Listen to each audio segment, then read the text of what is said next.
Oke, Assalamualaikum warahmatullahi wabarakatuh warga Desa Sukawudi semua. Ketemu lagi bareng saya Raden Ruli. Kali ini saya akan membawakan sebuah cerita yang dikirimkan oleh salah satu kontributor kita yang bernama Ayu Rahayu. Ceritanya saya bisa pastikan ini bikin merinding ya. Jadi pastinya hanya dia mencekam, menceritakan email kamu.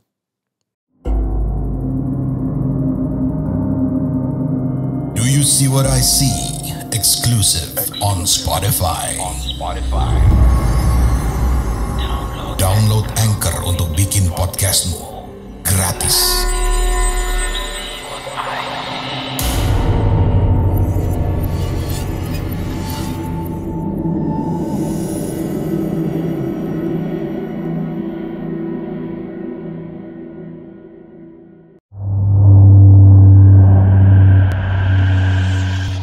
Bapak saya adalah seorang pedagang keliling yang menjajakan boncengan anak yang terbuat dari rotan. Mungkin warga semua tahu ya bentuknya seperti apa. Jadi boncengan yang ditaruh di antara stang dan jok ya, yang diselipkan, yang biasanya untuk membonceng anak di depan. Nah, bapak ini biasanya berjualan dari pagi sampai petang, sampai menjelang maghrib ya. Tapi sebenarnya karena tempat jualannya nggak terlalu jauh, bapak tuh kalau jam-jam waktu sholat tuh pulang ke rumah. Semakin hari, semakin tahun, bapak sudah mulai menua dan sudah sering sakit-sakitan. Ya, jadi bapak jarang berjualan, jarang keluar, dan saya yang menggantikan beliau untuk berjualan. Bapak punya anak 5, tapi mohon maaf, hanya saya yang memiliki kesehatan mental yang baik. 4 saudara saya memiliki keterbelakangan mental, dan saya mau dan rela melakukan apa saja selama itu bisa meringankan beban bapak dan ibu. Saya mau bekerja apa saja, gak pilih-pilih, mau berjualan, mau bekerja bangunan, mau ngebeca, mau ngojek, selama itu halal. Walaupun saya perempuan, saya akan lakukan dengan ridho dan ikhlas. Saya kasihan sama bapak sama ibu. Apalagi saudara-saudara saya yang berkebutuhan khusus perlu obat untuk kesehariannya. Ibu saya hanya penjual nasi uduk, dan hasil dari jualan nasi uduk pun tetap ya kurang bisa mencukupi kami. Bahkan kadang kami makan nasi uduk yang sisa jualan terus dihangatkan hingga berhari-hari. Oke, saat itu saya diminta bapak untuk berjualan di depan sebuah pemakaman. Yuk, coba jualan di depan pemakaman Panjang. Hari ini kan rame, karena banyak orang-orang yang berziarah. Kan besok-besok lebaran. Selepas sholat asar, saya mengikat beberapa boncengan anak yang terbuat dari rotan di belakang jok motor dengan tali karet. Mungkin ada sekitar 6 atau 8 boncengan anak dengan jok yang beraneka warna. Saya mengikat jok-jok itu sambil memanjatkan doa-doa baik ya. Berharap jualan saya hari ini habis, laris manis, dan uangnya bisa digunakan untuk mengantar kakak saya berobat minggu depan. Setibanya di pemakaman Panjang itu, keadaan emang bener-bener rame. Gak cuma para pedagang bunga aja yang terlihat, tapi juga penjual-penjual dadakan lainnya. Ya, termasuk saya. Saya memilih sebuah tempat di dekat warung yang berada agak pinggir, agar gak mengganggu para pedagang lain yang tengah berjualan. Dan pastinya ya, sebelum berjualan saya meminta izin dulu kepada ibu si pemilik warung, dan alhamdulillah beliau mengizinkannya.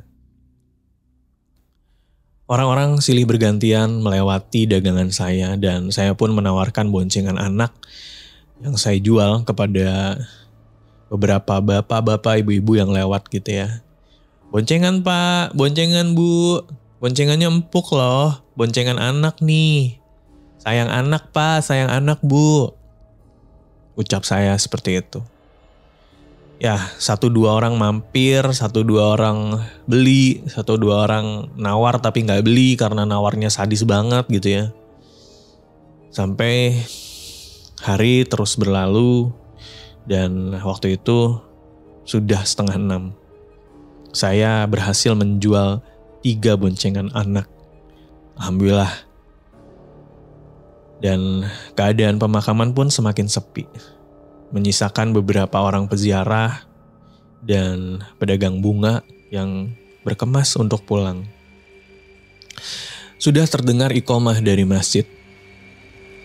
Ketika saya hendak bergegas pulang, ada seorang ibu-ibu datang mengenakan gamis berwarna hitam, menggunakan motor ya, berhenti setelah tempat saya berjualan. Jadi melewati saya terus berhenti gitu ya. Nyetandarin motornya, ibu itu turun dan menghampiri saya. Ibu itu nanya, "Berapaan harganya?" "Oh, 100.000 Bu. Jangan ditawar lagi ya Bu, udah murah nih. Harga maghrib deh buat ibu." Kata saya waktu itu gitu. Dan ibu bergamis hitam sama sekali gak nawar barang dagangan saya. Malah melebihkannya 20.000.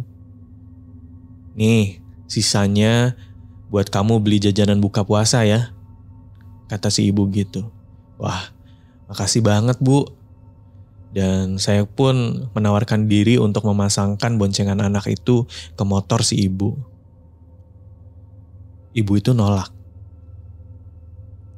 "Gak apa-apa, biar saya aja. Anak saya tuh gak suka kalau ada orang baru." Ya udah. Tapi saya memperhatikan si ibu dan menoleh ke arah motor. Anak yang mana ya dalam hati? Kan gak ada siapa-siapa di motornya. Aneh. Ibu itu berperilaku seolah sedang mengajak seorang anak padahal ya gak kelihatan apa-apa. Gak ada siapa-siapa. Ibu itu memasang sendiri boncengan anak yang dibelinya. Dan seolah seperti ada anak kecil di belakang joknya. Jadi ibu itu kayak melakukan gerakan kayak ngangkat anak kecil di jok belakang, terus mindahin anaknya di jok boncengan anak yang baru dipasangnya di depan. Saya kaget gitu ya, kayak bengong aja ngeliatin si ibu. Nah, tiba-tiba si ibu itu balik lagi. "Mbak, anak saya gak suka yang warna biru, boleh gak ditukar sama jok yang warna merah muda?" "Oh, ya boleh Bu." Saya kebingungan. Dan setelah saya memberikan jok warna merah muda, ibu itu kembali memasangkan joknya. Kemudian ibu itu berlalu sambil bilang, "Besok jualan lagi ya. Saya mau beli boncengan anak lagi, 1 lagi." Terus ibu itu berlalu. Saya kembali merapikan dagangan saya dan bergegas untuk pulang. Ketika saya menjalankan motor, entah kenapa motor saya terasa berat. Padahal logikanya tadi pagi saya bawa full dagangan saya gitu ya. Tapi ya ringan-ringan aja. Sekarang dagangan saya berkurang, tapi kenapa nambah berat motornya? Ya sudahlah. Saya ngelihat ke belakang pun gak ada apa-apa. Besoknya saya kembali berjualan. Walaupun bapak dan ibu saya ini meminta untuk saya istirahat aja. Ya karena besok udah lebaran. Tapi saya pikir ya lumayan lah ya. ada tambahan lagi rezeki untuk menghadapi lebaran besok. Akhirnya saya kembali berjualan di tempat yang sama. Memang gak seramai kemarin. Tapi masih ada aja beberapa keluarga berziarah dan beberapa pedagang yang ada di situ. Hari berlalu, ya memang belum rezeki saya ya. Gak ada satupun pembeli saat itu. Tiba-tiba saya kepikiran sama ibu yang kemarin. Katanya ibu itu mau datang lagi. Mau beli lagi.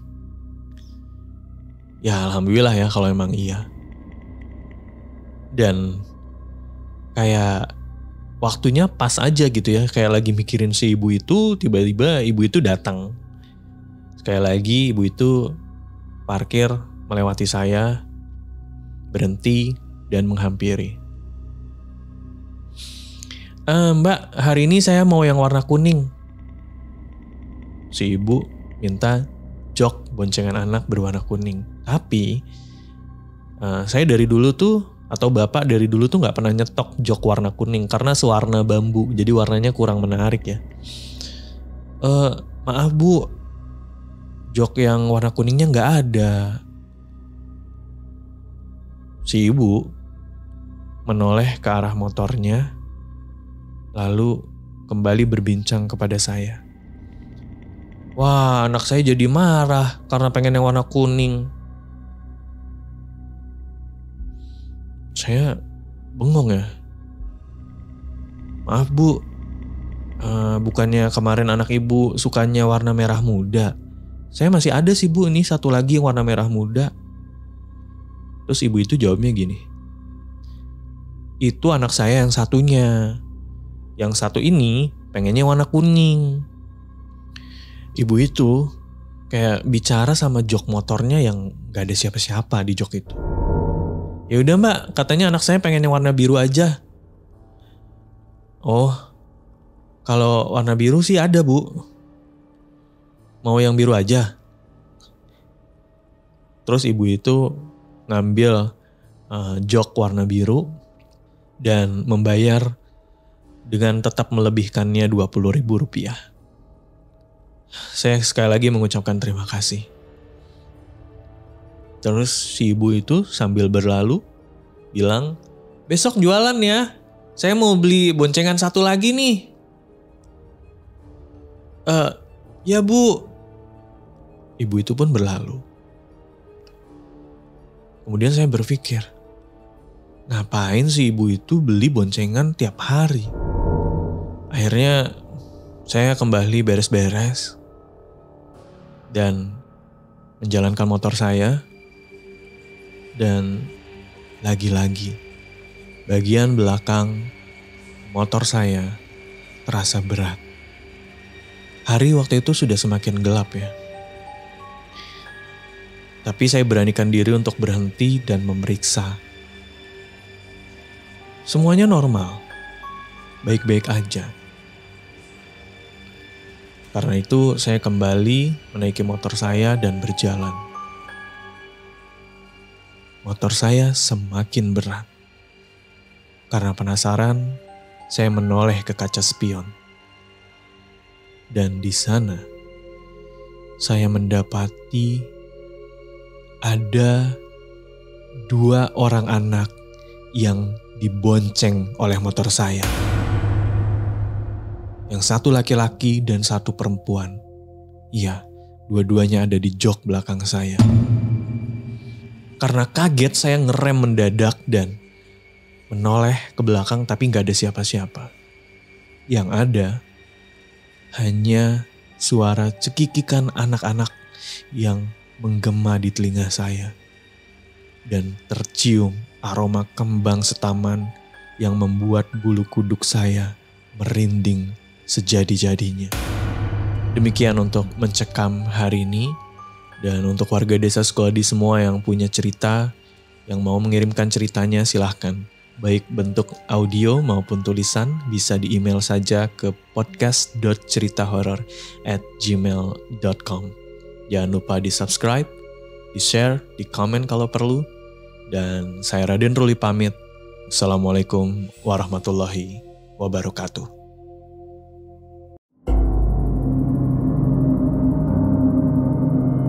you see what I see? Exclusive on Spotify. Download Anchor untuk bikin podcastmu gratis.